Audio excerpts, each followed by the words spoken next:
এখন শুরু হয়ে গেছে সিজন, এমনিও সবসময় হয়। এটা হচ্ছে কালীর মামা ভুলো।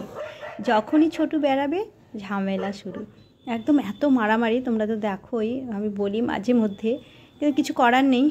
ছোটু যেহেতু অসুস্থ, ওই জন্য ওকে ঘরেই রাখি, গেটের বাইরে বের করি না। কোনো সময় যদি বেরিয়ে গেল অমনি মারপিট। আর এই যে এখন তো চলছে, এখন কেন সব সময় এরকম ঝামেলা প্রায়শই চলে, কিন্তু কিছু করার নেই। আশেপাশের প্রতিবেশী আমাদের তো অনেক কথা শোনায়, কিন্তু আমি একেবারে তোমাদের সত্যি কথা বলছি, একেবারে কানেই নিই না। অনেকে বলে এক কানে ঢোকাবে আর এক কান দিয়ে বের করে দেবে, আমি কিন্তু এক কানেই ঢোকাই না। কারণ আমরা যারা ডগ লাভার, মানে অ্যানিম্যাল লাভার, শুধু আমি বারবার বলছি, আমি শুধু যে এদের ভালোবাসি সেটা না, বাচ্চাদের ভালোবাসি সেটা না, আমি সব পশু পাখিকেই ভালোবাসি। তবে যারা ভালোবাসে তাদের কিছু যায় আসে না কে কী বলে না বলে। আমি তো সত্যি বলছি, কারো কথা কিন্তু পাত্তা দিই না। তোমরা যদি ভাবো যে কেউ আমাকে বলেছে আর আমি পাত্তা দিয়েছি, ভয় পেয়েছি, না না, সে একদমই সেরকম আমি না।